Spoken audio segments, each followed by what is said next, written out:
ठीक है। चलिए अब अगला क्वेश्चन पर हम लोग चलेंगे। गुडविल चैप्टर का है क्वेश्चन नंबर 8। क्वेश्चन नंबर 8 पर ध्यान दीजिए। इसमें कुछ बात ऐसा है जो बात आपको 11वीं में जब आप फाइनल अकाउंट पढ़े होइएगा, अगर उस बात को अगर आप ध्यान में रखिएगा तो फिर ये सवाल आप आसानी से समझ सकते हैं। क्या है सवाल, क्या है देखिए। 8 नंबर क्वेश्चन। x तथा y साझेदार हैं जो लाभ हानि को 3:2 में बांटते हैं। वे z को 1/3 हिस्से के लिए साझेदारी में लेने के लिए सहमत हुए हैं। मतलब x y साझेदार है पहले से और z को व्यवसाय में शामिल किया जा रहा है। इसके लिए ख्याति का मूल्यांकन करना है। पिछले 4 वर्षों के औसत लाभ के 2 वर्ष ये क्रय पर किया जाना है। मतलब 4 वर्षों का एवरेज प्रॉफिट निकालना है, फिर 2 वर्षों के क्रय से गुना करके निकालना है। ठीक है।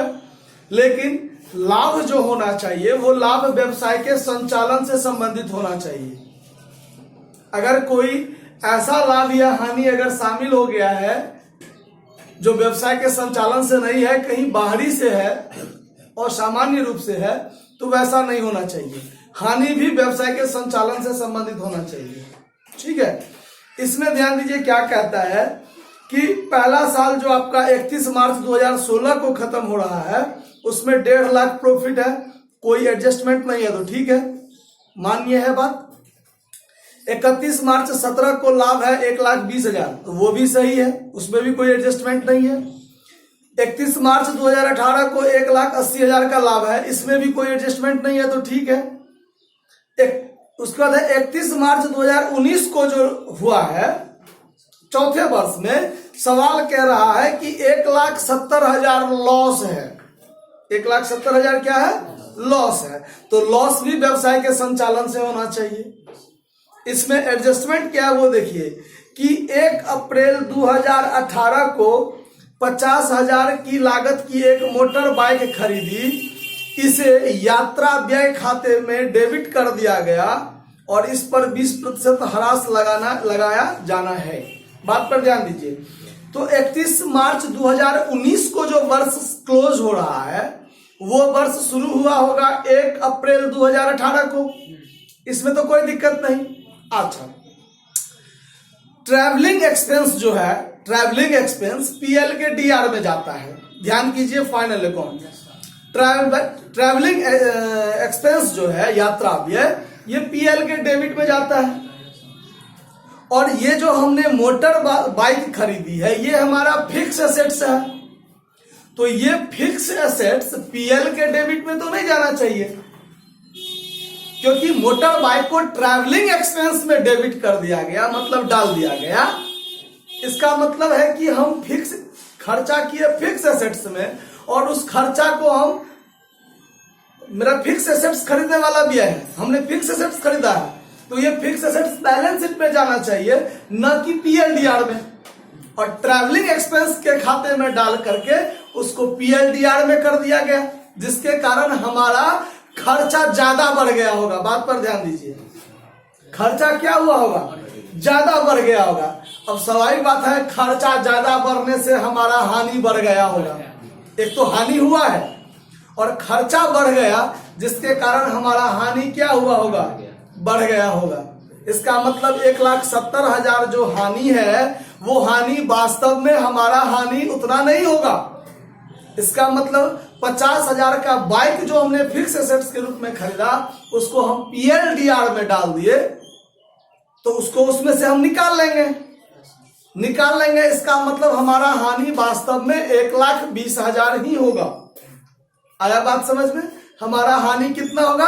1,20,000 होगा। तो ये तो हो गया सिर्फ फिक्स एसेट्स हटा उसके कारण से। ठीक है। दूसरी बात, अब उस मोटर बाइक पर 20% ह्रास भी लगाना है, तो ह्रास तो पीएलडीआर में जाएगा, और उस ह्रास को हम पीएलडीआर में नहीं भेजे हैं, तो ये तो करना जरूरी है। तो 50,000 का 20%, 10,000 जो डिप्रिसिएशन होगा उसको हम पीएलडीआर में नहीं भेजे हैं, तो 1,20,000 लॉस है अभी तक के हिसाब से। अगर उस 10,000 को पीएलडीआर में हम भेजेंगे तो खर्चा बढ़ जाने से हमारा हानि बढ़ेगा कि नहीं बढ़ेगा। तो 10,000 डिप्रिसिएशन हम PLDR में करेंगे तो हमारा उस वर्ष का लॉस कितना हो जाएगा, 1,30,000।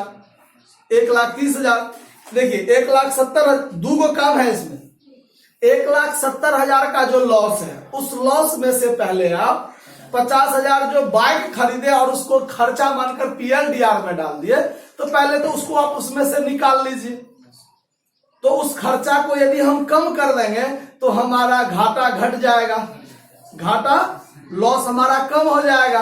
तो 1,70,000 में से 50,000 का मोटर बाइक निकाल दीजिए तो हमारा लॉस अभी तक के हिसाब से 1,20,000 बना।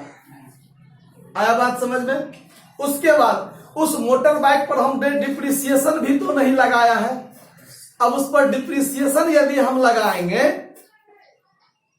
तो 10,000 डिप्रिसिएशन बनेगा। 50,000 का 20%, जो फिक्स एसेट्स बाइक है मेरा, 50,000 का 20%, 10,000 डिप्रिसिएशन बनेगा।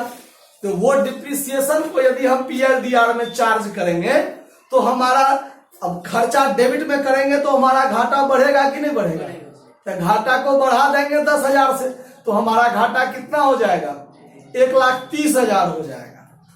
तो ये प्रॉफिट फॉर 4th ईयर, इसका हमको कैलकुलेशन करके दिखाना होगा कि चौथे वर्ष के लिए जो हमारा लॉस है वो वास्तव में कितना है। आया बात समझ में। तो देखिए पहले उसका कैलकुलेशन हम लोग कर लेते हैं। ये चीज तो मुझबानी भी हो गया कि भाई 1,30,000 है, लेकिन सवाल में तो दिखाना पड़ेगा। तो आइए दिखाते हैं लॉस फॉर 4th ईयर। तो 4th ईयर के लिए हमारा लॉस अभी तक कितना है, 1,70,000 है। तो लॉस है तो इसको किस में रखते हैं, कॉस्ट में रख लेते हैं। ठीक है। अब आइए इसमें से आप इसमें ऐड कर लीजिए परचेज ऑफ बाइक। तो 50,000 इसमें क्या करेंगे, प्लस कर लिए। तो हमारा लॉस अभी तक कितना बचा, 1,20,000 बचा है कि नहीं। यहां ऐड इसलिए किए हैं कि वे 50,000 तो उसमें से घटा दिया गया है, तब ना हमारा घाटा बढ़ गया है। मैंने खर्चा को हम है मेरा मोटर बाइक और उसको हम PLDR में लिख दिए तो हमारा खर्चा उस समय में क्या हुआ होगा, बढ़ गया होगा। अब खर्चा को कम करना है तो उसको यहाँ ऐड कर लिए, अपोजिट बात हो जाएगा ना। खर्चा उसमें क्या है, शामिल है, उसको हम हटाएंगे। खर्चा उसमें क्या है, शामिल है। तो खर्चा शामिल करने से वो तो माइनस में बढ़ गया होगा। अब उसको कम करने के लिए ऐड कर लेंगे उस 50,000 को, तो वो क्या हो जाएगा, मेरा कम हो जाएगा। तो हमारा लॉस कितना होगा, 1,20,000। ठीक है। अब देखिए अब इसमें क्या होगा, लेस। अब हमारा ये लॉस बढ़ेगा। अब हमारा लॉस क्या होगा, बढ़ेगा। किस रूप में, तो परचेज डिप्रिसिएशन ऑन बाइक। तो depreciation on bike at the rate of 20%। तो ये 10,000 क्या हो जाएगा, कॉस्ट में आ जाएगा। तो हमारा कॉस्ट में लॉस कितना हो जाएगा, 1,30,000 लॉस हो जाएगा। हमारा लॉस कितना हो जाएगा, 1,30,000। समझ में आया बात। अब निकालेंगे हम लोग एवरेज प्रॉफिट। क्या निकालेंगे, एवरेज प्रॉफिट। तो ये हो जाएगा आपका टोटल प्रॉफिट बट्टा नंबर ऑफ ईयर्स। तो आपका टोटल प्रॉफिट कितना कितना देखिए, 1,50,000 है फर्स्ट ईयर में, 1,50,000, 1,20,000, 1,80,000 है, 1,80,000। और ये 1,30,000 तो लॉस में है, तो इसको माइनस में रखेंगे और बट्टा में क्या रखेंगे, 4। तो अब ये टोटल को जोड़िए तो क्या हो जाता है, 1,80,000 और ये मिला के हो गया आपका 3 लाख, 4.5 लाख। और 4.5 लाख में से ये जाएगा तो 3,20,000 होगा शायद। ठीक है। 4 से इसको काट देंगे तो कितना हो जाएगा, 80,000 हो जाएगा हमारा एवरेज प्रॉफिट। ठीक है। अब निकालेंगे हम लोग कौन सा चीज, तो गुडविल। तो गुडविल बराबर होगा आपका एवरेज प्रॉफिट गुने नंबर ऑफ ईयर्स परचेज। तो 80,000 क्या है आपका एवरेज प्रॉफिट गुने नंबर ऑफ ईयर्स परचेज क्या है 2।